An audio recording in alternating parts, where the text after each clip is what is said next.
Castra melangkah bersama membana di udara.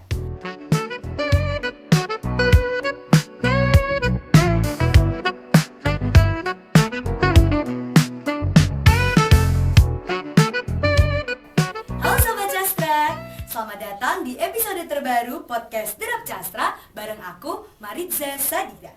Nah, hari ini aku bakal nemenin kalian semua dalam sebuah obrolan yang hangat, penuh makna, dan jujur banget nih hari ini. Karena kebetulan studio kita lagi kedatangan seseorang yang pulang dari Sydney, alumnus legendaris Castra Jayaswara yang juga bisa buktiin kalau anak Pati itu bisa juga kayak orang-orang lain menaklukkan 34 kampus dunia. Oke, langsung aja tanpa lama-lama kita sambut Kak Gelar Abdi Fistawan. Halo Kak. Oke, ini aku udah gak sabar banget, ini first time ketemu Kak Gelar. Gak first time ya mungkin ya, cuman ini first time bisa depan-depan langsung kayak gini. Aku penasaran banget nih Kak, boleh langsung nanya ya Kak? Oke, mungkin Kak Gelar bisa ceritain sedikit tentang di UNSW, University of New South Wales ya Kak. Di sana tuh lagi sibuk apa aja gitu. Kira-kira ritme hidup di Sydney tuh bener-bener secepat yang kita lihat kayak di film atau malah sebaliknya nih Kak? Kalau dari segi kuliah sih jelas di sana ritme perkuliahannya cepat banget ya. Maksudnya kayak dibandingin di Indonesia udah terbiasa dari SMA sama kuliahnya, mungkin di orang-orang di sini pakai sistemnya semester, ya belajar 6 bulan. Kalau di sana itu sistemnya pakai triwulan, which is 3 bulan gitu. Dan mungkin kuliahnya kurang dari 10 minggu. Terus dan dikasih jeda sampai tiba-tiba udah ujian aja minggu depannya gitu.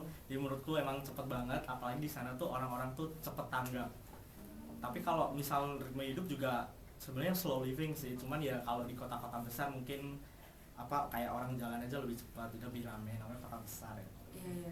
Tapi terus aku denger-denger juga di sana tuh kayak lebih sering ujian, itu real nggak sih Kak? Betul, mungkin karena pakai sistem trimester ya. Kalau di sini kan 1 semester, di sana berarti 2 trimester itu baru sama kayak 1 semester.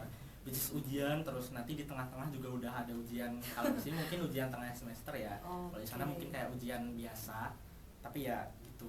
Berarti bisa 2 kali lebih ya Kak ujiannya dibandingin kalau di Indonesia. Betul. Itu berarti benar-benar tantangan baru ya Kak pastinya.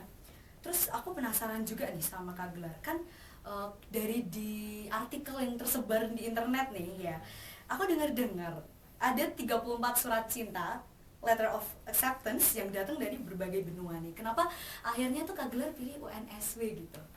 Actually itu udah jadi 38 LE ya, cuman ya yang tersebar iya. mungkin masih pasti Kayak gitu. Jadi alasan kenapa milih UNSW itu adalah mungkin salah satu yang paling bagus ya, soalnya kan ranknya baru itu waktu itu naik. Terus juga kampusnya itu emang udah cocok sama jurusannya gitu. Dan udah masuk top 100 juga. Itu salah satu syarat dari Kementerian Pendidikan Tinggi itu harus top 100. So aku ambil di UNSW Sydney aja. Oke. Emang Kak Gelar sebenarnya jurusan apa sih, belajar apa? Kalau jurusannya tuh sekarang Renewable Energy Engineering. Dulu tuh paling kompleksnya dulu aku mau science tapi pindah ke engineering. Ngomong-ngomong tadi berarti 38 ya Kak yang bener ya. Cuman mungkin beritanya agak kurang ngulik nih orangnya. Kurang update. Kurang update. Ini sebenarnya itu kan angka yang gede ya Kak, 38 itu. Orang kita makan habis 38.000 aja mikir ya. Ini ada 38 kampus yang terima Kak Gelar gitu. Nah, buat kita orang-orang yang masih awam ya Kak, kayaknya PTLN tuh kayak masih perlu diraba-raba gitu. Kita kayak nggak mudeng gitu. Gimana sih waktu itu Kak Gelar tuh kayak metain sekian puluh banyak kampus, kayak Kak Gelar tuh risetnya lewat mana gitu? Terus mungkin ada kayak situs atau komunitas spesifik buat belajar gitu Kak? Mostly persiapanku itu kebanyakan dari BIM sih, dan persiapannya kan emang dari kelas 11 ya, kelas 11 semester 2. Jadi kayak tes bahasa, juga ada SAT juga, terus juga ada tesnya bahasanya juga cuman bahasa Inggris tapi juga bahasa Mandarin kan. Terus juga banyak project-project juga dan kelas persiapan kayak fisika, coding dan lain-lain kan. Jadi mostly dari BIM preparation. Tapi alhasil kalau ketika daftar uni itu mostly riset sendiri. Riset sendiri, oke. Berarti itu cari jurusannya dulu atau cari kampusnya dulu nih Kak? Cari jurusannya dulu. Harus mantepin jurusannya dulu kan, baru bisa milih UB yang mau dituju, mau di-apply. Iya. Soalnya kayaknya banyak nih anak muda zaman sekarang yang kayaknya aku pengen banget ke kampus itu, apapun terserah deh, yang penting keterima. Misalnya kalau di Indonesia UI, yang penting aku lulusan UI gitu. Berarti jangan sampai kayak gitu ya Kak? Iya. Oke. Oh ya, Tapi ngomong-ngomong soal di banyak negara berbeda nih Kak, kan pastinya tiap negara tuh punya standar seleksi yang beda-beda ya Kak. Kalau menurut Kak Glar sendiri nih, kayak refleksi diri gitu, kira-kira benang merah apa yang kakak tonjolin di essay atau cara ngomong kakak ke universitas-universitas itu sehingga akhirnya banyak banget kampus yang bilang yes ke Kak Glar? Jujur kalau soal essay itu kan sebenarnya dari tiap region tuh ada yang beda-beda. Kalau dari aku mungkin mostly aku cuman apply di 2 region yang pakai 2 assessment yang beda. Yang pertama ada yang holistik kayak di US sama di beberapa di Eropa juga. Terus ada yang juga pakai akademik. Kalau akademik mostly nggak pakai essay, jadi cuma rapat aja. Tapi kalau yang dari segi holistik paling khusus US itu nggak cerita soal personal aja. Tapi sisanya kalau misal di Aussie itu tuh bukan essay tapi lebih ke personal statement. Nah di situ kita bisa nonjolin apa sih yang buat kita layak untuk diterima di uni tersebut. Nah kemarin kalau personal statement aku yang pertama of course background ya, latar belakang diri, keluarga dan lain-lain. Yang kedua baru kayak pendidikan. Nah itu di situ aku nonjolin bahwasannya pas itu kan udah dapat LOE banyak tuh, yang di paragraf sekitar akhir lah. Itu ada kenapa harus kayak misal kita kan harus jabarin kenapa sih harus di jurusan itu, kenapa harus di UNSW gitu kan. Jadi harus detail gitu ya? Iya, di situ mungkin aku agak istilahnya agak flexing ya. Oke. Aku udah dapat LOI banyak nih, tapi aku nggak mau daftarin ke beasiswa Demi kalau nggak dapet, gitu. ya kalau nggak dapet dari UNSW. Oke. Tapi ya mostly sebelumnya aku ceritain background, portofolio yang lain-lain juga kayak organisasi, project. Ya. Tapi terus aku denger juga kayaknya kalau mau daftar univ atau daftar sekolah itu emang harus flexing gitu ya Kak? Maksudnya kita harus kayak angkat pride kita gitu, biar laku lah ibaratnya. Ya, tapi mesti yang dilihat tetap background akademik sih. Jadi which is di paragraf mungkin kedua lah ya, kita jelasin soal background akademik, terus kita udah ngelakuin apa aja, kita aktif atau enggak, ya gitu. Oke. Dipahamin banget. Ya. Terus dari sekian banyak yang dicoba ditawarin ya Kak, kayak maksudnya masukin ke beberapa kampus, pasti ada penolakan juga nggak sih Kak? Ada nggak sih yang masuk? Mostly ada sih. Mostly ada. Oke, kira-kira gimana rasanya waktu Kak Glar terima bahwa oh ternyata aku nggak diterima di sini gitu? Jadi sebagian tuh sebenarnya kemarin ketika daftar itu tuh aku udah agak lupa ya, karena kan dari pendaftaran ke pengumuman kan juga agak lama dan tiap uni beda-beda. Jadi mostly ada yang aku buka, jadi nggak tahu besok itu sebenarnya nambah atau enggak. Terus sama ada yang ditolak. Tapi menurut aku ya nggak terlalu aku ambil pusing karena emang tujuanku waktu itu udah ke UNSW Sydney. Oh, jadi yang lain jaga-jaga aja gitu ya? Iya, serap aja. Oke. Dan kayaknya belajar di luar negeri itu kan sebenarnya banyak orang termasuk aku ya dulu nganggap itu tuh kayak privilege finansial yang bagus gitu. Nah, kalau menurut Kak Glar sendiri, kira-kira kan maksudnya nggak semua orang punya latar belakang yang bagus ya Kak secara finansial ya. Terus kalau dari Kak Glar, kira-kira sebenarnya apa sih privilege terbesar yang sebenarnya kita anak-anak daerah kayak gini tuh sebenarnya punya, cuman kadang kita nggak sadar. Mostly soft skill sih, soalnya I see ya, kalau orang-orang mungkin ini contoh misal kayak kita bertemu sama orang yang pintar, tapi dia tuh nggak banyak komunikasi dan mungkin komunikasinya kurang.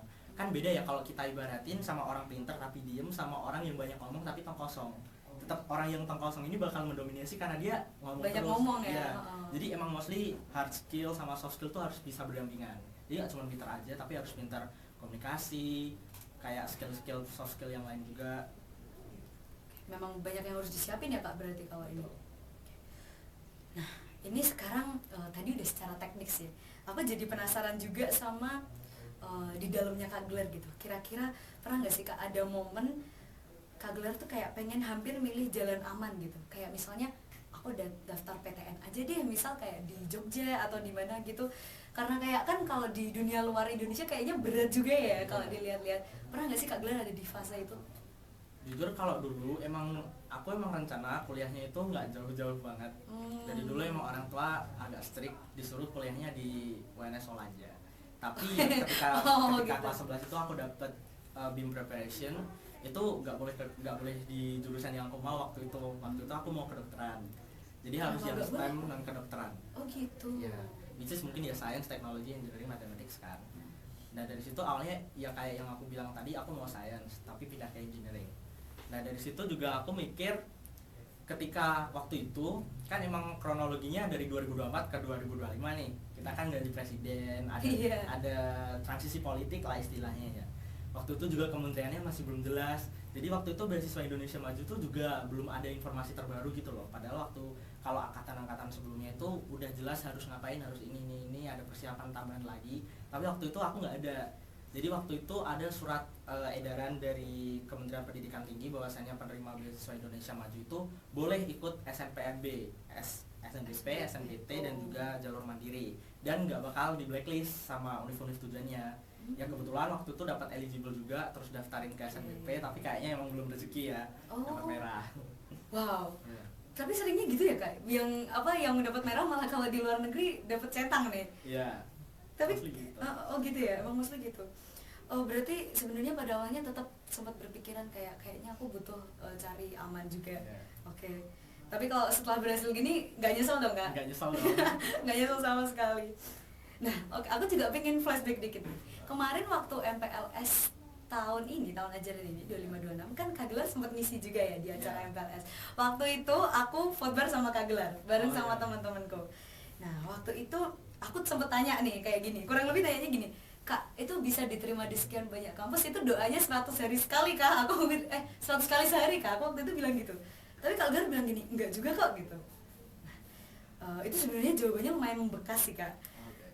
Terus kalau Kak Gelar sendiri mungkin bisa jelasin kayak maksudnya enggak juga kok di serajin itu berdoa, kira-kira gimana Kak? Mungkin kerja kelas lebih dominan gitu atau ada cara komunikasi yang beda sama Tuhan? Kalau menurut aku ya harus imbang ya. Maksudnya kayak kita tuh apa-apa yang pertama sih harus jelas komit dulu. Oke. Niat. Terus yang kedua baru usaha, yang terakhir baru berdoa semoga dapat hasil yang terbaik gitu. Soalnya kan apa ya? Kalau cuma berdoa kan ya kita belum tentu dapat gitu kan. Iya, tapi ada yang udah berusaha berdoa tapi gak dapat, jadi aku kayak wah ini dapatnya udah dapat banyak gitu kan. Kak Gelar ini jangan-jangan sehari berdoanya 100 kali. Waktu itu aku mikirnya gitu, ternyata enggak juga ya. Terus juga waktu MPLS itu di depan ratusan orang Kak Gelar bilang gini, aku bukan anak pinter gitu. Itu juga membekas banget, kayak apa yang orang ini maksud dari aku bukan anak pinter. Sisi gak pinter di sebelah mana yang bisa bikin dia keterima di sekian banyak kampus luar gitu kan. Itu kalau Kak Gelar maksudnya apa sih Kak ngomong gitu? Maksudku aku bukan anak yang pinter-pinter amat, yang ambisius juga bukan.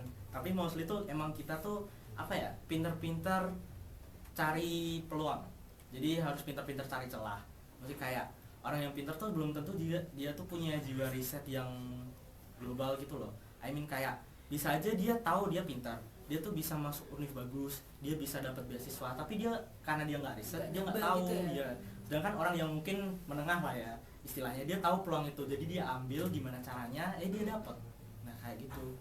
Jadi modal pintar aja nggak cukup, tapi harus punya, ini penting sih basic menurut aku, jiwa riset yang emang harus mendarah daging banget. Mendarah daging. Tapi kan kebanyakan orang tuh takut ya Kak, kayak ada rasa takut ntar nyoba udah ekspektasinya tinggi ya sebagian orang, ntar gagal, terus biasanya kayak pada mental down gitu. Ya kebanyakan gitu sih. Kalau dari kami sih mesti udah dicobanya kayak gini, daftar univ pilihan. Maksudnya udah dari hati nih aku mau ke univ ini, pengen hatiku gitu. udah mau kesana, ditolak. Ya aku pernah di situ ya. Iya. Terus yang kedua, udah nih misal dapat univnya, dapat LOA dari univ OTW itulah, univ itulah.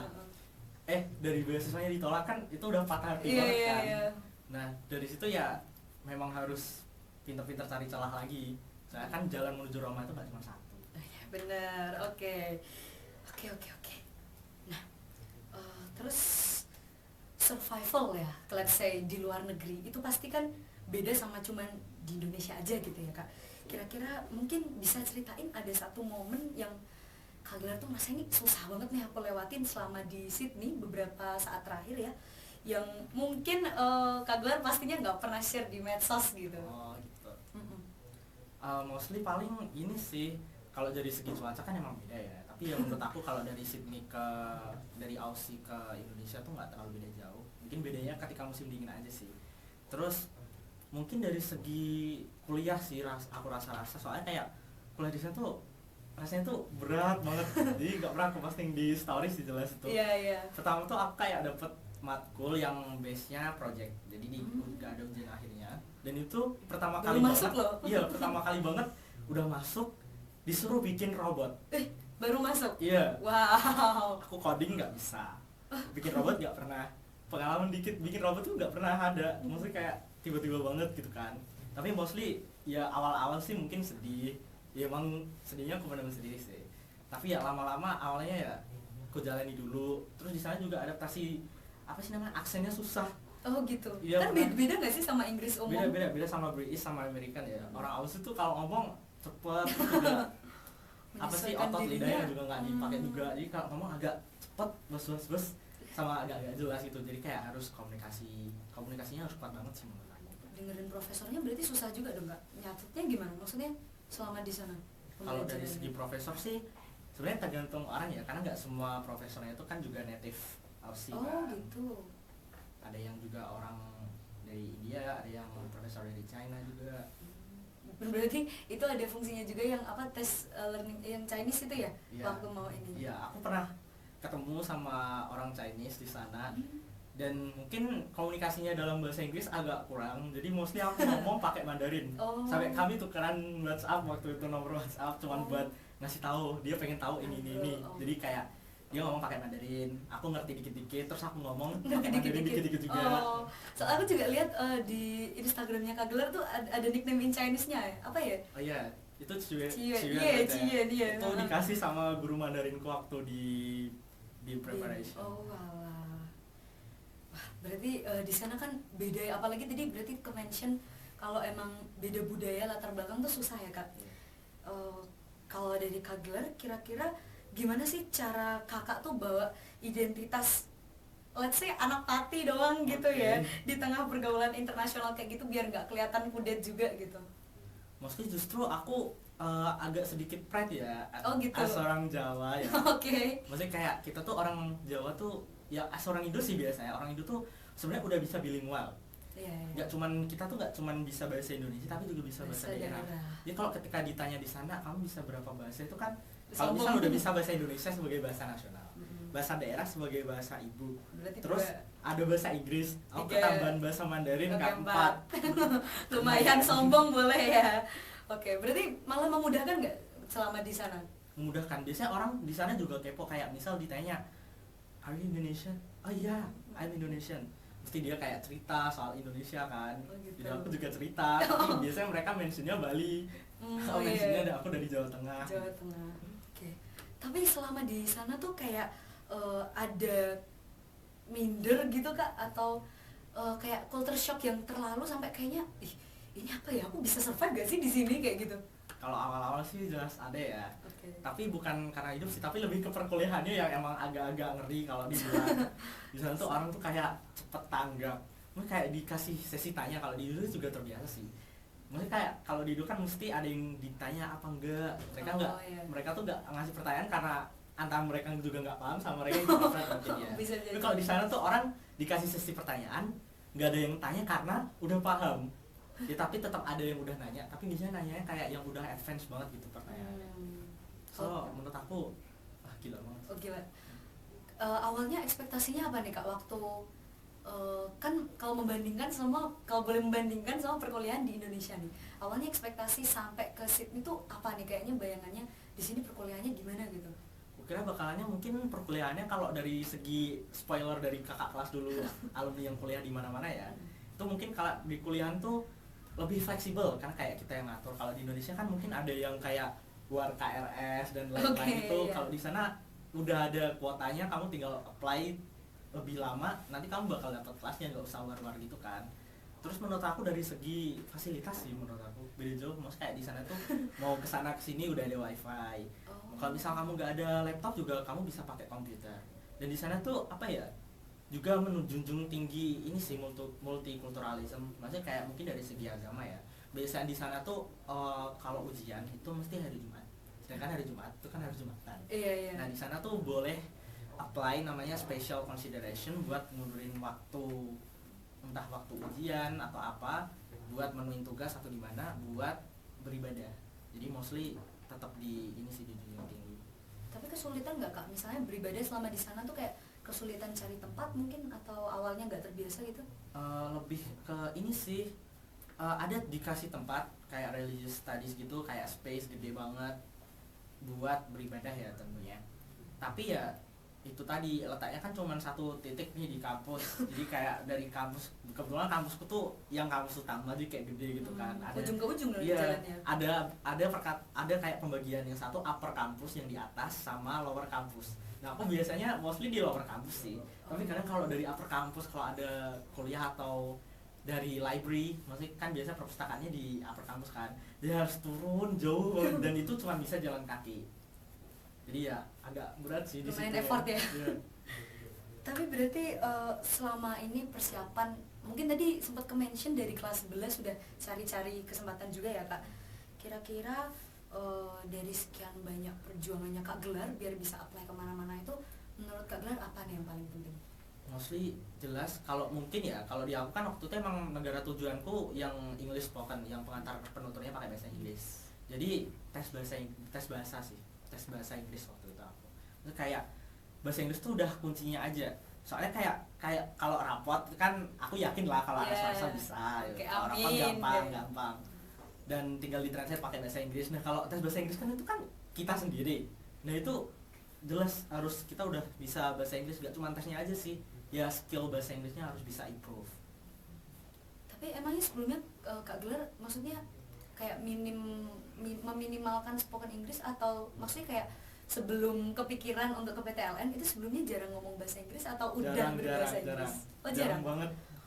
Oke, berarti belajarnya effort dong waktu Effort. bahasa Inggris itu. Apalagi waktu itu kan di BIMPRAP itu nggak cuma minta, kalau di aku apa sih, tes bahasa Inggrisnya IELTS kan.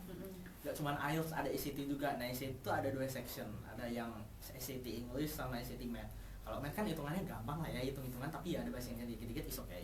Tapi kalau yang Is SAT okay. English, SAT English itu menurut aku yang udah level gila. Soalnya kayak dia tuh kan ada yang kayak sinonim bahasa, dan itu kayak bahasa yang udah dari kakek nenek moyang gitu. Dan kayak dari situ aku belajar kosakata baru nih, padahal kosakata yang normal aja aku belum tentu Enggak. apa banyak Iya, gitu iya. kan. Jadi ya banyak vocab. Jadi sebenarnya basic English sih, tapi susah. Basic English tapi susah. Ya. Tapi Math English sama Just English lebih susah mana kalau Kak Gelar? English aja sih, yang English SAT aja aja. sih, yang SAT susah banget menurut aku. Berarti Math English gak masalah? Enggak masalah. Oke, soalnya aku masalah di Math English nih. Jadi mungkin Kak Gelar juga bisa cari kayak cari informasi tambahannya buat belajar kayak gitu, itu dari preparationnya atau Kak Gelar cari sendiri? Mostly tetap kebanyakan cari sendiri. Di sana tuh mungkin cuma difasilitasi kayak ada tutor kelas cuma 1 jam. Sedangkan di sana kan kelas itu kan banyak. Kayak dari dulu tuh di sana tuh kelas bahkan bisa sampai jam 7 pagi sampai jam 9 malam. Pas hari Kamis sampai jam 10 malam kalau nggak salah. Wow. Belum lagi kalau kelas bahasa Mandarinnya ada tambahan. Ada yang diundurin, kalau diundurin kan tapi paginya nggak terlalu pagi ya. Tapi sama aja sih sampai malam 10. Mentok-mentok biasa jam 10. Masih belajar ya jam Ya, segitu? biasa udah ngantuk, aku ngantuk nih biasanya. Ngantuk, ngomong Mandarin terus nanti kayak aduh, mata aku nyampe gak sih? Apalagi ini ya, aku belajar Mandarin sih Kak, cuman kayak cenderung membuat cepat menyerah bahasa Mandarin itu. Mungkin ada tips and trick juga buat yang persiapan nih, teman-teman yang nonton mungkin yang pengen ke luar negeri. Ya pasti kalau yang ke paling ya bahasa sih, menurut bahasa tuh paling penting. Oke. Kayak kalau misal Inggris kan menurut aku zaman sekarang tuh emang bahasa Inggris tuh kayak udah di level orang-orang ini ngomong Inggris dikit-dikit bisa. Kalau dulu aku kayak udah nol banget, ya bukan nol banget sih sebenarnya. Tapi kalau disuruh ngomong ya masih kikok lah. Tapi kalau sekarang menurut aku anak-anak Gen Z ini kalau disuruh bahasa Paling Inggris udah bisa lah ya. pada jago. Jadi ya menurut aku bahasa emang. Tapi kalau Mandarin kesusahannya mungkin Kak Gelar? Kalau Mandarin sih menurut aku yang bikin susah aksara ya. Menurut kalau kita belajar bahasa Jawa nih, kita kan nggak pakai aksara Jawanya terus-terusan. Kalau di sana kan aksaranya yang Ya, harus dipakai. dibaca ya. Iya. Oke. Gak kerasa ya, ini udah makin sumuk ini ya di sini. Aku punya 2 pertanyaan terakhir nih Kak. Yang pertama nih, kalau Kak Gelar bisa balik duduk di kursi anak SMA kayak aku sekarang, kira-kira ada nggak sih kalimat yang pengen Kak Gelar sampein biar gak takut banget gitu ntar masa depan aku gimana gitu? Kalau menurut aku sih yakin, terus juga pinter-pinter riset, udah gitu aja. Pinter-pinter cari Iya. kesempatan ya Kak. Ya betul banget. Soalnya kayak apa ya, dulu tuh waktu menurut aku waktu sekolah, ya kalau riset sih menurut aku riset kan cuman kayak ya mungkin searching, Searching. baca, menurut aku udah basic, orang mesti pada bisa sih, cuman ya mungkin literasinya kurang mendalam aja. Nah di BIMPREP ini aku lihat orang-orang tuh kalau riset, wah gila banget, mereka riset belum ada 1 jam tuh mereka udah paham isinya. Wah itu menurut aku gila banget. Sama mungkin ya itu tadi improve skill bahasa aja sih. Soalnya kalau soft skill menurut aku dari SMA 1 tuh udah lebih dari Lumayan cukup ya. ya. Oh, lebih dari cukup bahkan. Hmm. Oke. Berarti tergantung balik lagi ke niat orangnya, selama dia effort pasti bisa ya kan. Ya. Oke. Terus yang terakhir nih, mungkin Kak Gelar bisa sampein apa pelajaran hidup paling mahal yang kakak dapat dari proses panjang perjuangan nyari universitas? Satu harus sabar, dan yang kedua tuh setelah banyak-banyak sabar harus ikhlas. Dan itu aja. Harus ikhlas. Iya, agak sabar aja nggak cukup menurut aku, tapi harus ikhlas juga. Oh gitu. Kalau dalam memilih universitasnya itu ada nggak sih Kak rasa eman ngelepasin yang lain? Kalau di aku sih ada ya, soalnya waktu itu juga aku dapat univ yang lumayan bagus di Aussie juga, terus ada univ yang chance keterima beasiswanya lebih gede di Belanda. Soalnya aku dulu juga pernah kepikiran ke Belanda kan, tapi kayak oh ya udah emang hatiku mantepnya di UNSW Sydney nih. Dari Walaupun- UNS ke UNSW ya. Iya, ketambahan WAS Miring gitu dikit. ya. Oke. Tapi berarti udah lega, udah ikhlas juga ya Kak Udah lega sama banget. semuanya. Oke. Ini kita udah ngobrol sama Kak Gelar, kita jadi tahu juga sisi lain ya teman-teman dari Kak Gelar. Semoga bisa bermanfaat juga buat teman-teman yang lain. Mungkin ada satu pesan Kak buat teman-teman yang lagi nonton? Mungkin pesan aku cuman dikit sih, nggak banyak-banyak. Boleh. Apa ya, kayak tadi banyak jalan menuju Roma. Jadi menurut aku kalau misal gagal di satu kali jangan langsung menyerah, pasti masih banyak lah jalan yang lain. Nah, itu aja. Yang penting terus rajin nyoba ya Ya, teman-teman. betul. Rajin tuh penting, rajin tuh penting. Rajin tuh penting. Dengar kata Kak Gelar. Kalau lupa ngerjain PR, ingat kata Kak Gelar ya. Rajin tuh penting. Oke. Oke kalau gitu, terima kasih banyak ya Kak Gelar buat ceritanya yang jujur, dan aku harap bisa jadi inspirasi juga buat teman-teman yang lain. Oke, Sobat Castra, ini adalah bukti bahwa batas kita tuh sebenarnya bukan cuman di gerbang sekolah aja, tapi sejauh mana kita berani melayangkan mimpi kita dan sejauh mana kita berani melangkah. Ingat, jangan pernah membatasi diri, apalagi membatasi Tuhan buat jalan kita di masa depan. Sampai jumpa.